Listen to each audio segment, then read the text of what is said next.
Jagurative, Jai Masters. Sometimes people write and ask, you always talk about the car in front of you, the weather, these low-hanging fruit, these simpler things, as examples of dealing with your stuff. But they say, believe it or not, there's bigger stuff than that. Have anybody noticed?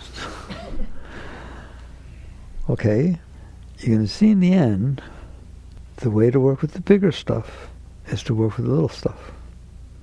Just like when you want to play the piano, you don't start with Mozart or Beethoven. You start with the scales.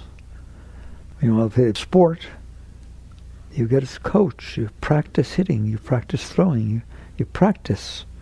You start with simple things and you build your way up.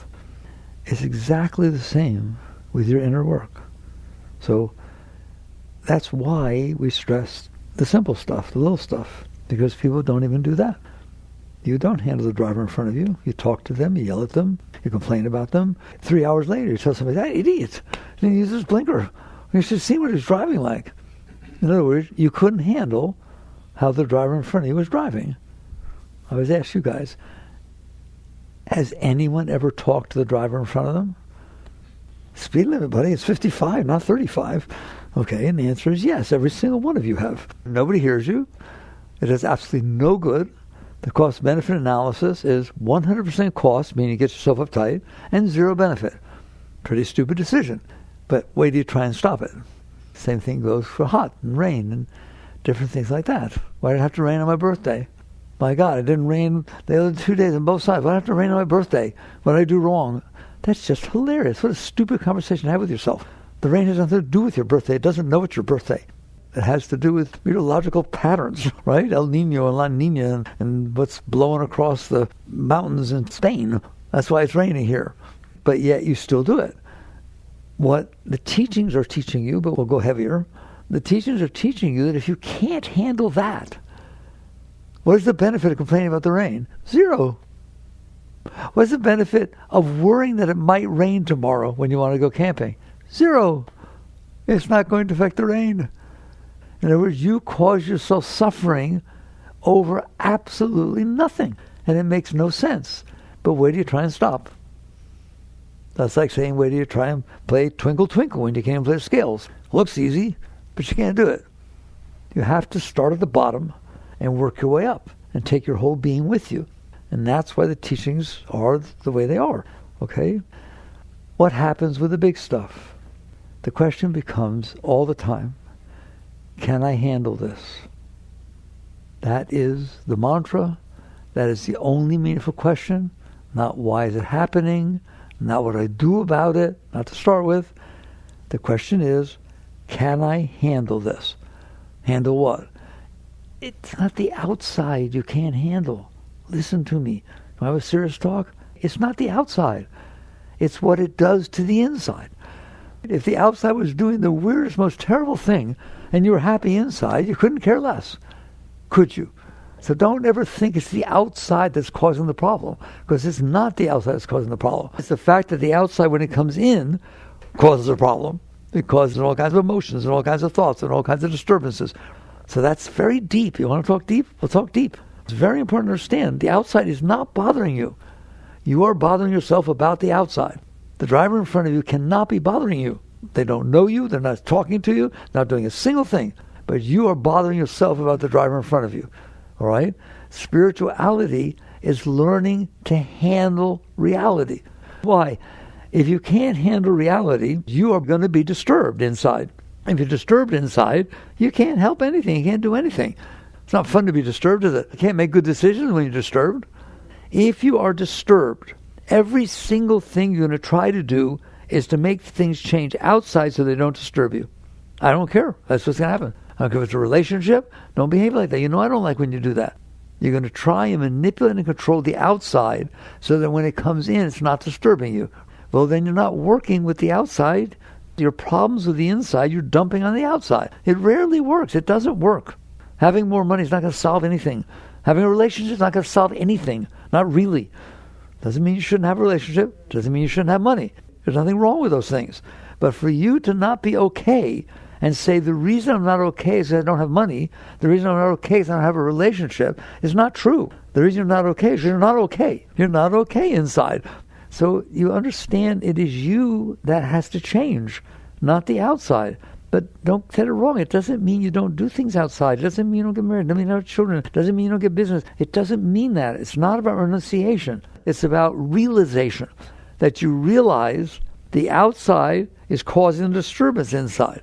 That's my problem in here. This is my domain. No one else lives in there. That's your house.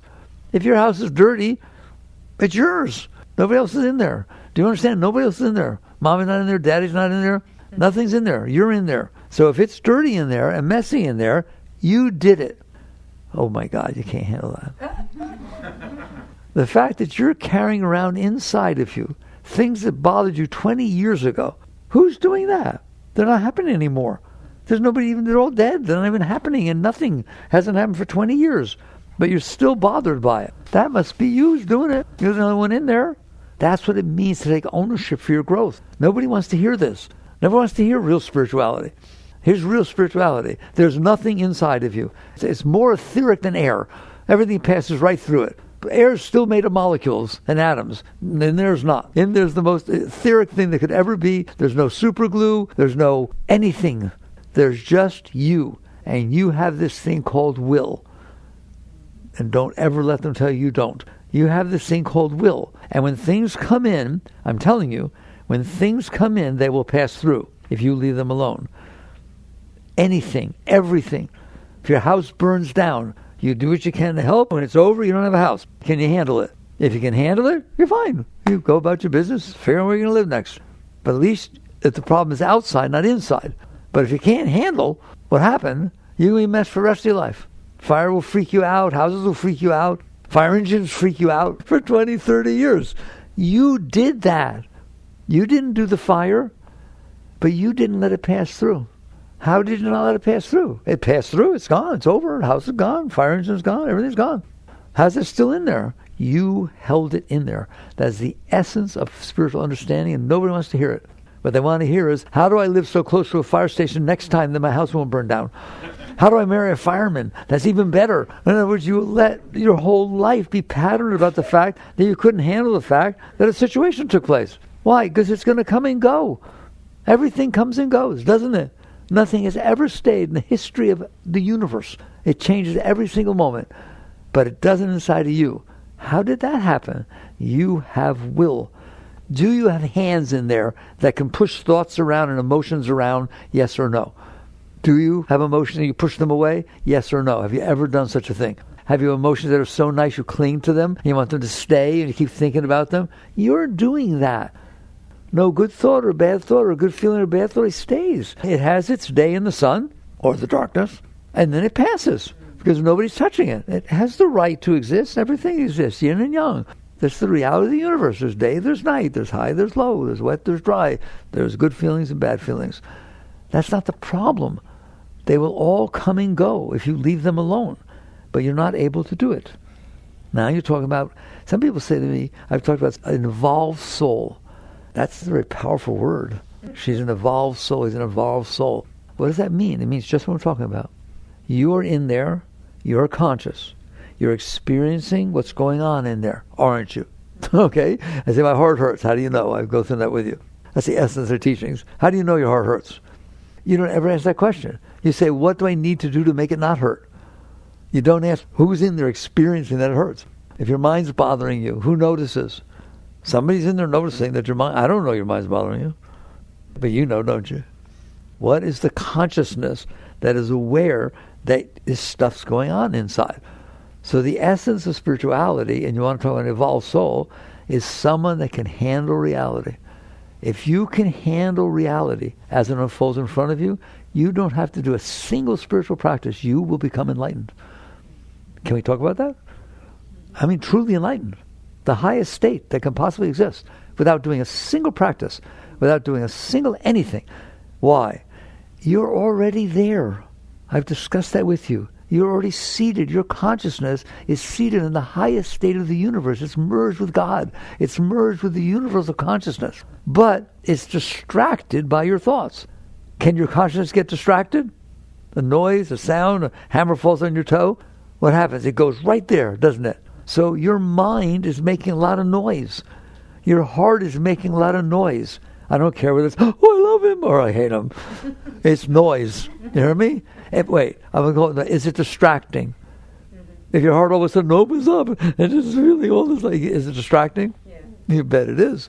Is it distracting if it feels yucky, terrible? Yes. So what gets distracted? The event is distracting. What does it distract? Your consciousness, your awareness of being pulls down into the distracted area. So you're literally sitting in the highest enlightened state already, but you're being pulled down by the distractions of your humanness. You're not a human being. Get that straight. Don't ever say, I'm only human. You're not even close. You're not even human. That is in there watching the human is not human. It's universal. It's pure consciousness. It's spirit. It's the most beautiful thing in the whole universe. But what it's watching, we could do without. And so because what it's watching is so distracting, it doesn't know itself. It gets pulled down and starts to identify with what it's distracted by. I'm the one who's married to so-and-so, and I'm the one that did this, and I'm the one that I got pregnant. That's not who you are.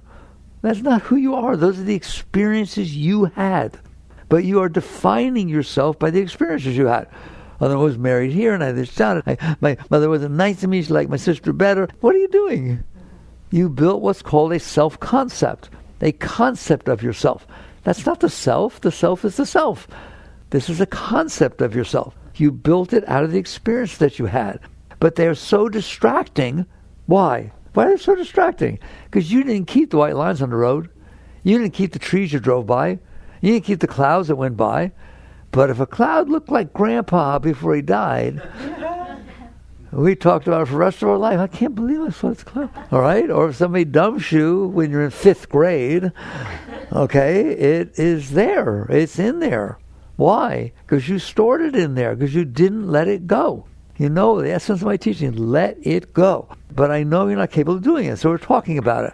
So if you had let it go, it wouldn't be in there. It would be like the white lines on the road. How many white lines on the road you seen? How many trees you've driven by?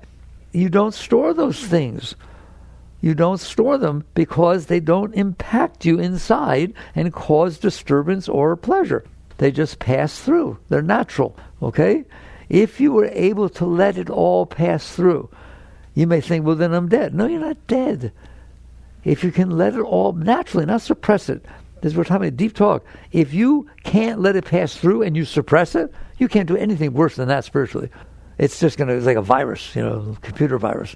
It goes down there, it spreads everywhere. You understand that? It can show up anywhere. Who knows what its root is, and all of a sudden you're yelling at somebody because something happened 20 years ago. So if you push it down, you kept it. But if you can let it go through like the white lines, then it's not distracting you. You're here now. You're in the present moment. Okay? So now you handle the past. Imagine that. Imagine if you're able to handle your entire past. It's over. Come on, guys. Don't let them convince you. You have to carry that with you because you don't. It's like baggage that you weren't able to let go of when it happened, so you still got to store it in there. And what happens when it comes back up? It feels the same as it felt when you couldn't handle it before. Exactly the same.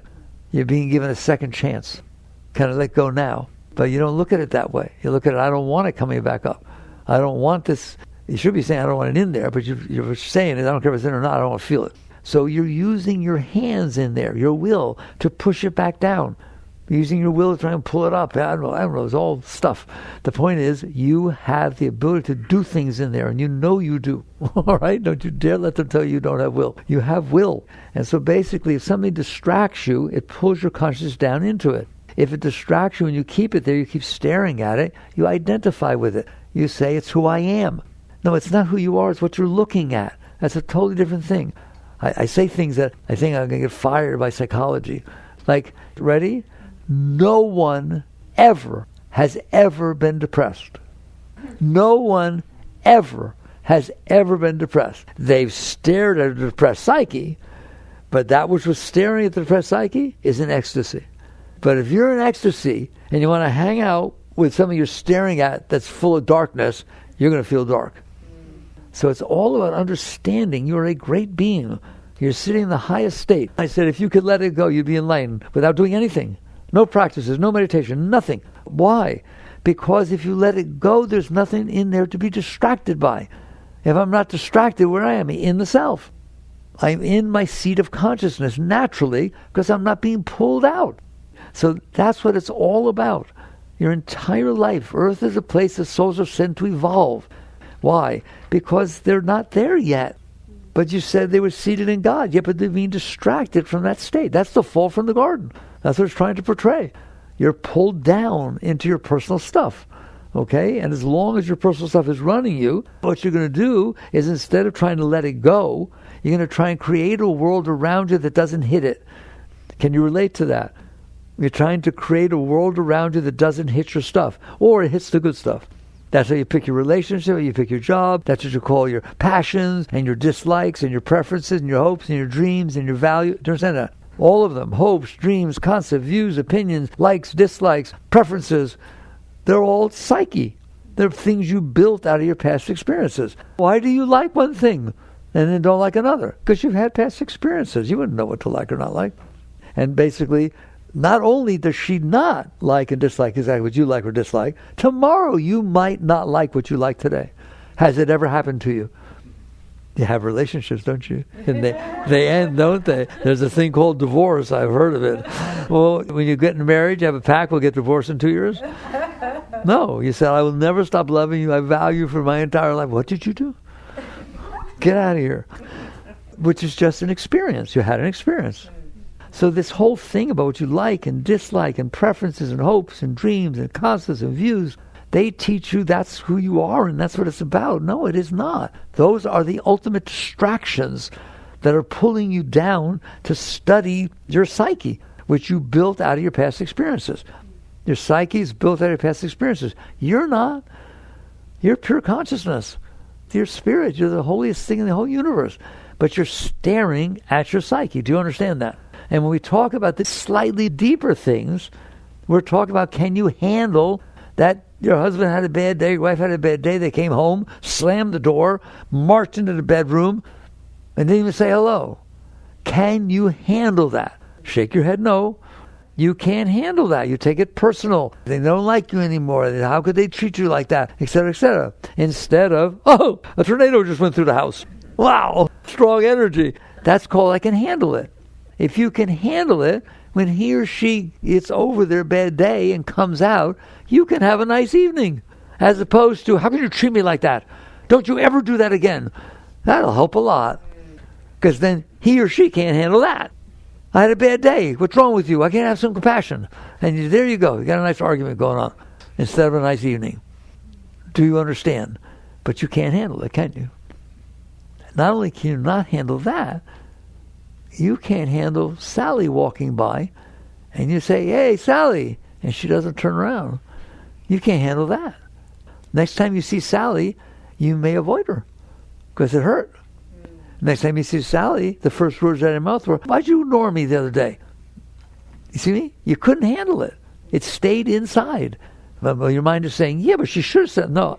No. Something happened on the planet Earth and you couldn't handle it. And that's the only thing you should think about. I tell you 1,000,000 times, the planet Earth, 1.3 million Earths fit inside the sun. And don't look at me like that doesn't have meaning. 1.3 million Earths fit inside one star, your sun, and there's 300 billion of them in your galaxy, and you care whether Sally said hello? There's something wrong with you. You're supposed to be able to handle reality. Right? Not why didn't you say hello? That's not the first question. The first question is, why can't I handle the fact that somebody didn't say hello? There's 8.3 billion people on the planet Earth. They didn't say hello either. And you're picking on poor Sally. I'm trying to talk to you about the slightly bigger stuff. I can talk about the really big stuff. What for? You can't even handle Sally not saying hello. And so spiritual growth is exactly about what we're talking about. It's about learning, not that you're there, not you should feel guilty because you're not there, or ashamed of yourself, or this or that. No, it has nothing to do with that, nothing. It's, I'm going to learn to play the piano. I know I can't play it. You know darn well you can't handle all kinds of stuff. I'm not saying you get totally weirded out, but you get pretty weirded about everything all day. Drop something on your pants and have to go back to work. Here, somebody comes up to me and says, you know, Jody told me that she was talking to Sam, who's good friends with Fred, and he said that that Fred doesn't like you. That's it for your day. Do you understand that? You don't even know Fred. I don't even know Jody. It doesn't matter. You can't handle it. That's what matters. Do you hear me? I'm being tough with you here. It doesn't matter what happened. It matters whether you can handle it. If you can handle it, then it doesn't matter. It's okay. Let's say I can handle it. Is that the end of it? No. Just because you can handle something doesn't mean you don't do anything about it. You look to see if there's something you're supposed to be doing. The baby's crying in the middle of the night. There are parents who can't handle that. And they hit the kid or they ignore it. Then there are parents who freak out. Oh, the baby's crying. Oh, my God. All right? And then there's parents, the baby's crying. And okay, the baby's crying. That's what babies do sometimes. The baby's crying. What am I supposed to do about it? Not what I want to do about it. Not what I not want to do about it. Not what I'm complaining about it. Just this is the reality that exists in this moment. And now that I can handle it, and nothing personal going on, I don't have to say, well, I have to get up early in the morning. Why is the baby crying now? No, nothing like that. Just, okay, this is the situation. Doesn't mean you don't do anything about it. You look at it and you say, what am I supposed? It's called dharma. In the Eastern tradition, we call that your dharma. It is not what you want to be doing or not want to be doing. It's you're handling it. You're at peace. Am I supposed to be doing something about this moment that's unfolding in front of me? And what you'll see clearly is, yes, I'm here. I'm supposed to take care of the baby, right? And there's no resistance. There's no desire. There's no fear. It's not about preference. You know what I'm saying? It has nothing to do with you. Dharma is what happens to you when you're done. When you're in a moment that you have nothing personal going and it's calling on you, doing that is your dharma. It's not like you get to know your dharma. That's like saying my mind understands, then it will never be your dharma because you're making it be what you think you understand it should be. It's just there's moments in front of you and you're at peace, you're clear, you're not messed up about them. You will know what to do. It will call on you. Like, you know what dharma is? I'll show you the ultimate dharma. There's a leaf on a tree and it's fall. And that leaf naturally falls off at the stem. And it goes like this. Twisting all over and then going back up and then going down, right? You see it? Doing all this. It has followed the path of dharma perfectly. What do you mean? There was wind around it, it blew it up. The wind went down, it came down. It followed, it was in harmony with nature, wasn't it? It was in harmony with every single thing in the universe. Gravity, wind, weather, you know what I'm saying? It didn't have any preference or concepts or views or hopes or dreams. It was in harmony with all the forces that were coming to it at that moment. It's like a dance, a perfect dance that fell to the ground. Your life is meant to be that. Every single person's life is meant to be that. There is a natural flow of events that are unfolding in front of you. And if you can handle them, you serve them, you work with them, you're in harmony. It's called the Tao. These are deep teachings. The Tao is as deep as it comes. That's what Lao Tzu meant by the Tao. When you are in harmony with all the forces of creation. Not, how do I get in harmony? No, you're still there. You won't get in harmony that way. It's when Christ said you have to die to be reborn. When you are done with you, meaning you're done staring at this thing. Ramakrishna used to call it this. I'm not going to go down there and deal with this, talking about his body and talking about the whole ego thing. He was out, right? When you are clear, the unfolding of life flows through you. It flows with you. It's not about attracting to yourself what you want. That means you're still there. You still have problems. You'll have wants and not wants and desires and fears. Desires and fears, I mean, there's natural biological fears, okay? And there's natural biological needs. Food, clothing, shelter. That's not what we're talking about. We're talking about the psyche. Generally, your problem is not about food, clothing, and shelter. It's about your psyche. It's about the fact that your heart's messed up and your mind's messed up and you can't handle it. Okay? And by the way, I'll go deep with you. It's not even the fact that your heart and mind are messed up. That's not a problem. I mean, let's say I'm handicapped. If it doesn't bother me, you've met people, isn't it beautiful to meet someone's handicapped? And it's you should see, it don't bother one single iota. They're just perfectly natural with it. They live with it. They accept it completely. That's beautiful, isn't it? Come on. You're that inside. It's not that there's not a problem. It's that you're okay. Well, okay, she's weird. She gets weird, but I don't care. It's like white lines in the road. I don't have to do anything about it. I don't have to find out, oh my God, how can I make it so it doesn't happen again? Why? Because I can handle it. I can handle that it's raining on my birthday. I can handle it. If I can handle it, it's not bothering me. If it's not bothering me, I don't get pulled down into it. Doesn't mean that it's not there. There are natural feelings that human beings have. Jealousy, fear, insecurity, right? Loss. If somebody dies that you love, of course you feel a sense of loss. Of course you feel a sense of loss.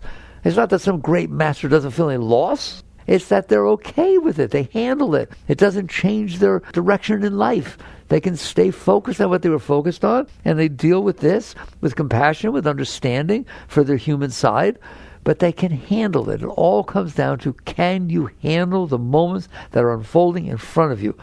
Look at me. You know the answer is no.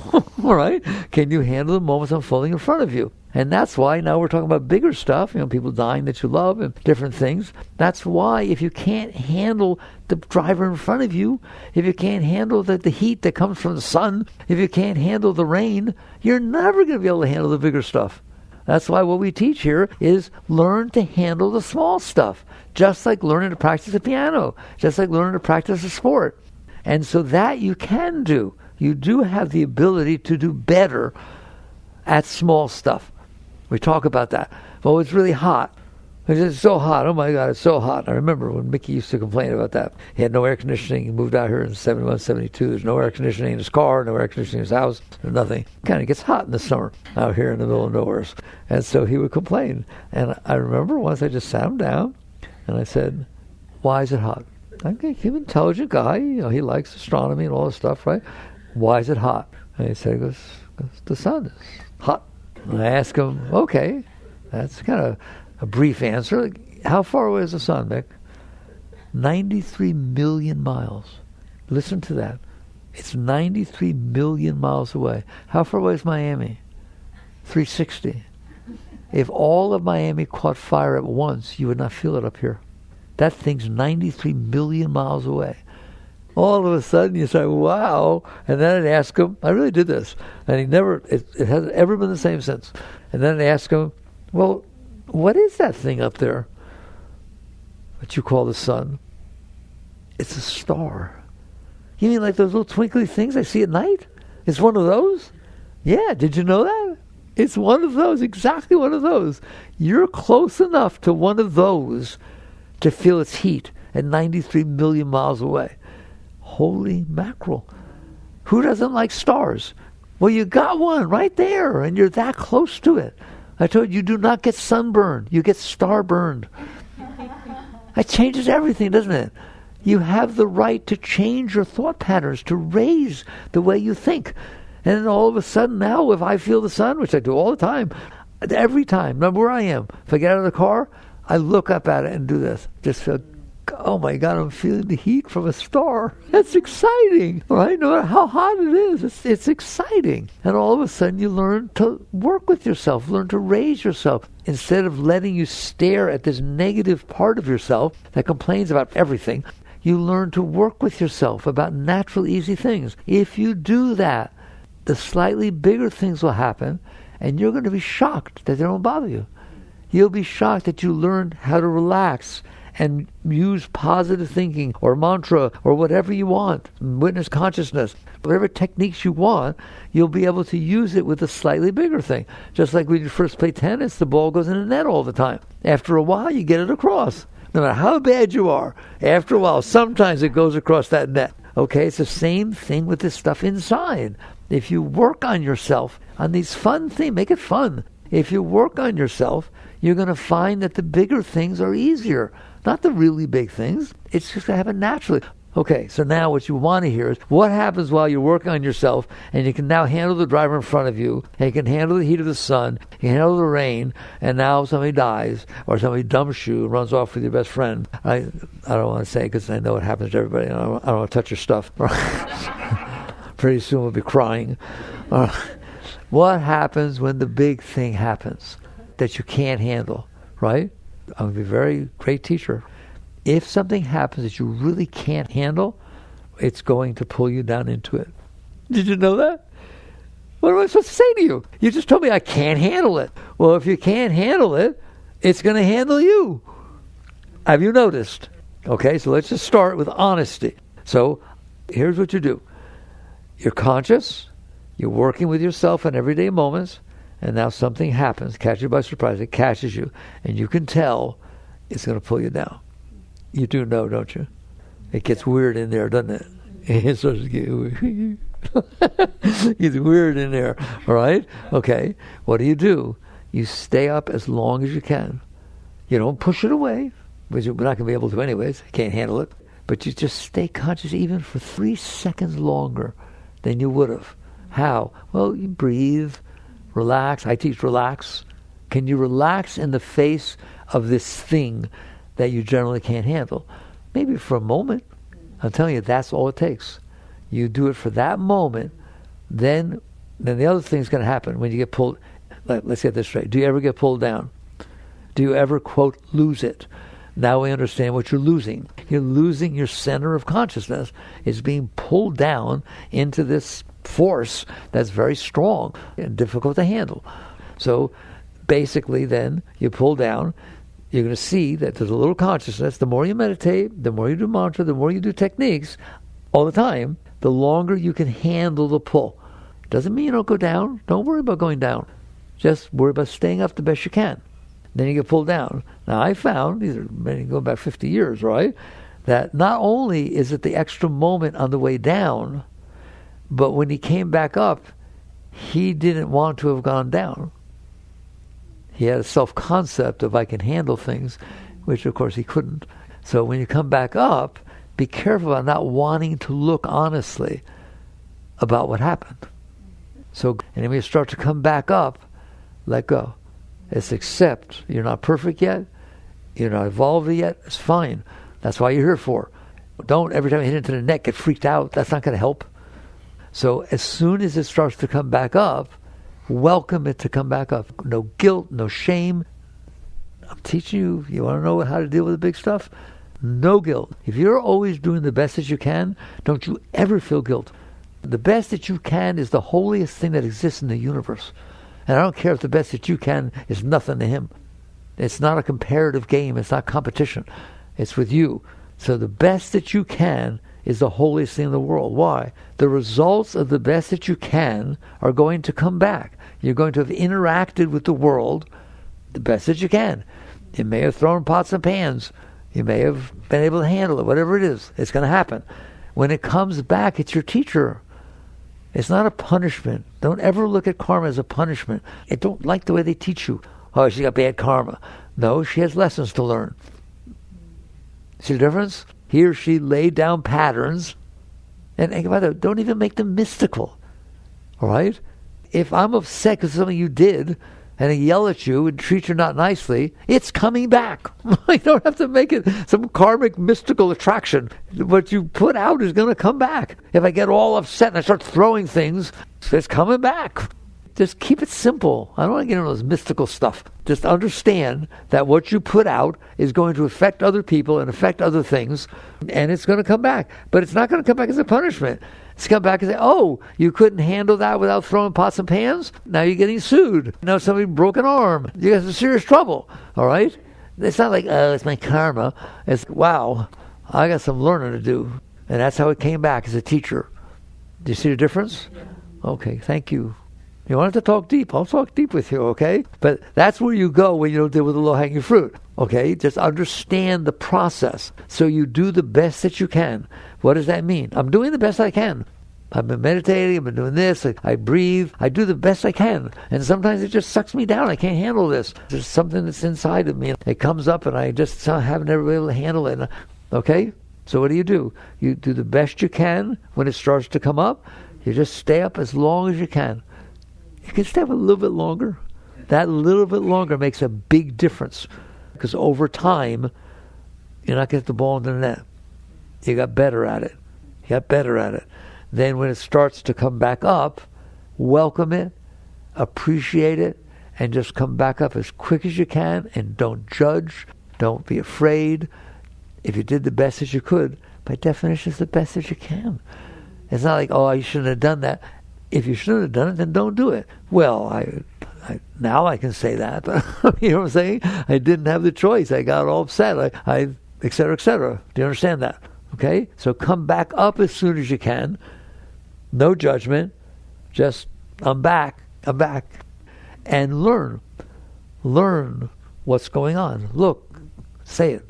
But don't get guilty and don't define yourself as there. Don't ever define yourself as spiritual. Be spiritual, but don't define yourself as spiritual. That's just spiritual ego. That will hold you back more than anything in the whole world. Don't worry about what it looks like to other people, this and the other thing. Just do the best that you can. Do you know what the best you can means? I mean the best you can. You're an Olympian, and you spend 4 years trying to win the gold medal, and you're working at it. That's what you are inside. Okay? Trouble is you're not an Olympian, right? So not yet. You just do the best you can, and then honor it and respect it. Then the question becomes, why is it so hard in there? Where did it all come from anyways? If I'm such a high being, and you are absolutely the highest thing that ever walked the face of the earth. And Christ told you that. As I sit by the throne of my Father, that's a state of consciousness. As I sit by the throne of my Father, so you shall sit by my side. And these things which I do, you should do these and even better things. Buddha said the same thing. They all did. You're a very great being, but what you're staring at, not so great. Okay, you know that. Where did it come from? I usually give an entire lecture on that. My books lay it out, and Living on Tether, the latest book, really lays it out. Very, very slow and deep. All right, where does it come from? You have had experiences in your life that you couldn't handle. It's not guilty. You're a little kid. The parents get divorced. Somebody spanks you. There's all kinds of stuff. You know, bullies at school. There's so much stuff. All right? And you couldn't handle it. So what'd you do? You push it away with those hands inside. Little kids have hands inside too. Lots of them. Otherwise Freud wouldn't be able to talk about your youthful mommy daddy years. You push them away. You can't handle them. You push them away. Then they're stored inside. And so now what's happening is I'll do it real quickly. We don't have a whole lot of time left. All right? If you store inside of you every single thing that ever bothered you, what's it going to be like in there? Bothered. And that's how it is. You stored that stuff in there all day. You store every single thing that ever bothered you inside. Then you wonder why you're not okay. That's why you're not okay. That's why it's the way it is, and that's why it pulls you down into it. Now you got all these pockets of pain and hurt and this and that, and now anything that happens outside hits those, and it can bring up storming, can it? What is anger? Ever get angry? Do you ever get angry? Yeah. What is anger? Something hit that pocket of stored garbage, and it's trying to release. It doesn't want to be down there. Just like your body has an immune system that tries to get all impurities out. I'm telling you, your heart and your mind are way higher than your physical body. They don't want those impurities in there shoved in. You shoved all that stuff into your heart. Then you wonder why you don't feel love.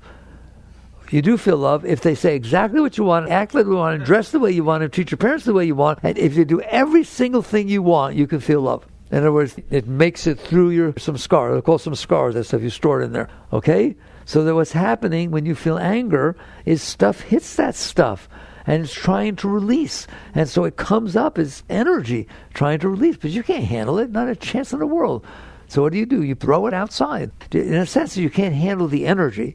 So you try to throw it away. Fighting, yelling, running, whatever it is. That's a way of throwing the energy out because you can't handle it inside. God, if you understand this, I'm doing my job. Do you understand that? That's what anger is. It's an attempt to release energy that you can't handle inside, and it's ugly energy. Why? Because you stored ugly energy in there. And if somebody says one word to you that it hits that stuff, it's coming back out. And now whether you get angry and run away, fight or flight, right? Or get angry and attack, same thing. There's no difference. The point is you have no control. You can't handle the energy, so you handle it by running away. You handle it by hitting somebody or throwing things or yelling or screaming.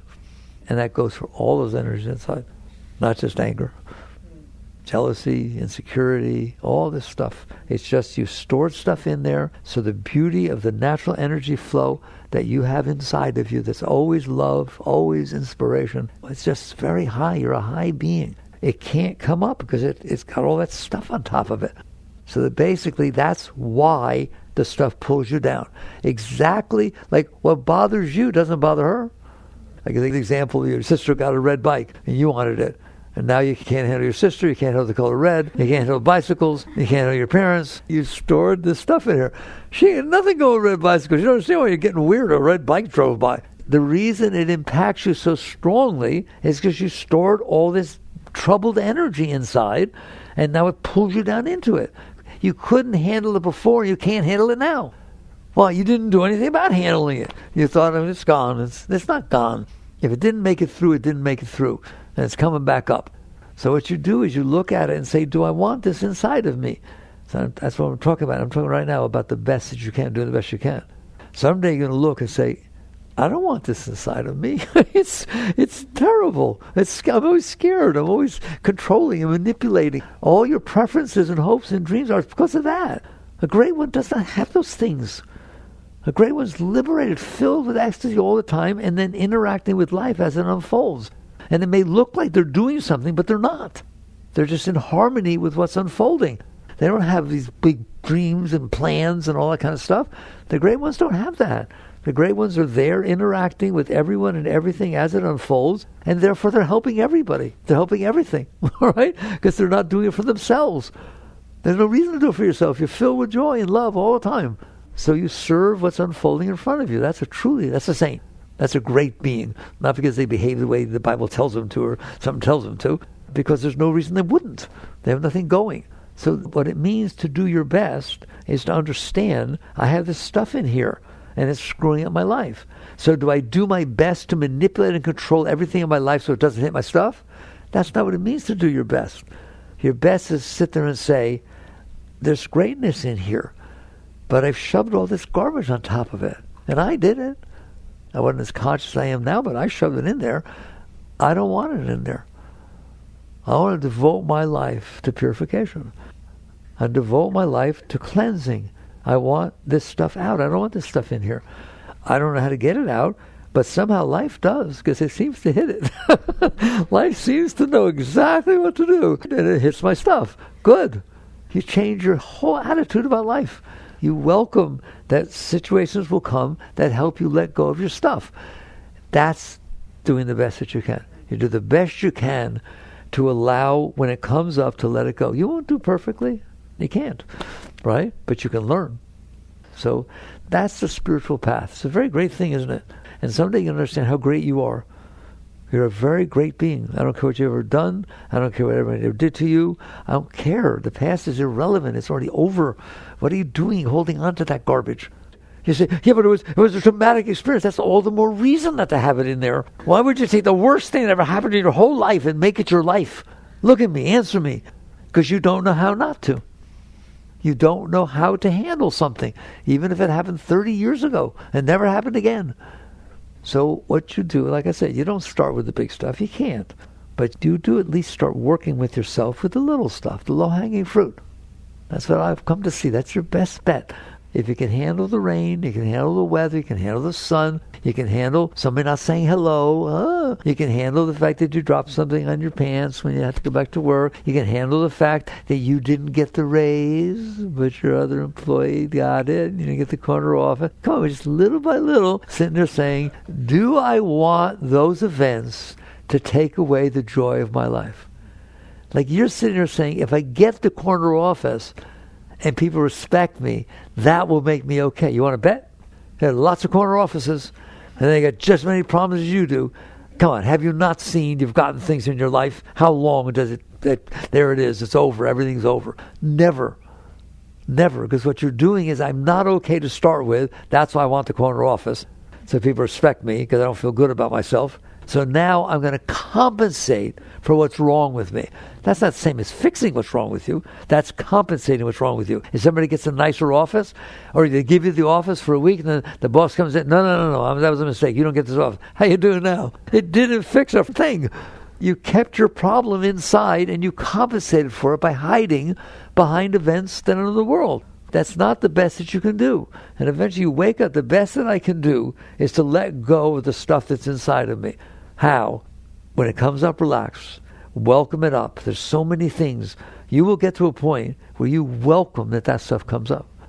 The more it comes up, and the more you can stay conscious, underneath that is something so beautiful. And people write me from all over the world all the time. Because they're just practicing with low-hanging fruit, and they're happier, and they didn't get divorced, and everything's working out better. Of course it is. because you're no longer trying to manipulate the world to match your garbage. And you know what I mean by that? Do you or do you not manipulate people, places, and things to try and match what makes you feel better? Yeah. Then that's your garbage. Because the only reason you don't feel ecstasy all the time is because you put that garbage in there. So anything you're doing that you think will make you feel good is keeping your stuff and trying to compensate for it. But that doesn't mean you don't do things. I told you, you do the best you can. Take a relationship. You start a relationship. It's fulfilling. You don't renounce it. You don't throw it away. You don't be afraid of it. But keep your eyes open. Because you're going to see all the stuff I just talked about. The minute they don't behave the way you expected them to, you're not going to feel so attracted to them. Anybody noticed? So you start to see, I'm not having a relationship with the other person, I'm having a relationship with me. I'm trying to make the other person be me. Trying to make them be the way I want them to be because I have my garbage inside. Well, what if I didn't have the garbage inside? All you would see is God everywhere. You would see that state you reached of pure consciousness is what's inside of everybody, but it's looking at their stuff, and they haven't let go of their stuff yet. And that's where compassion comes from.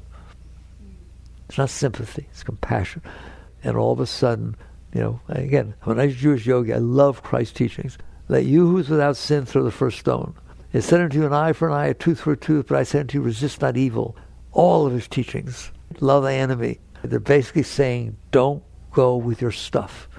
It literally says, if you have a problem with your neighbor, work it out before you go to sleep that night. Whoa. This is the essence of all the deep spiritual teachings. In other words, handle things. Don't store them inside of you and let them screw you up. Isn't that neat?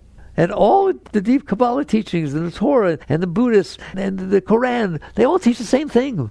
They're all teaching, learn to love, learn to accept, learn to serve. It's the essence of all the traditions. But this, it's easy to talk about, but this is how you grow into that state. So eventually you get to a point where, you don't have to be enlightened, but you get to a point where you're high enough that you realize, she's looking at her stuff, she's looking at her stuff, he's looking at his stuff. It's of course different than my stuff. How am I judging? Again, what does the Bible say? Judge not that ye shall not be judged. For unto whatever measure you judge, so it should be judged back unto you. In other words, if I say, God, you're not looking well, you look like you're eating too much, man, if I gain a pound, I feel guilty as could be. It's just, you see the deep teachings? Okay? And the ultimate was Christ die to be reborn. You must die to be reborn. You must let go of your personal self to be reborn into the Spirit. But it's not reborn, you're already there. You're just being distracted by yourself. We talked about some deep stuff tonight. You want to talk about how to handle the deep stuff? That's how you handle the deep stuff. You sincerely want to work through this stuff, and you do your best every single time to try and let go. And if you don't, be grateful that you get to learn. That was a very good learning experience. People say to me, but I feel guilt. I heard somebody years ago, and I didn't do well, and it bothers me all the time. I have a very simple question to ask you. If the exact same situation happened again, would you do the same thing? Every single time they say, no, of course not. Then you learned. You have the right to learn. Has nothing to do with guilt. Has nothing to do with shame. Don't deny yourself the right to grow. You hear me? That's ridiculous. All right. Work on yourself. Jaggerneth.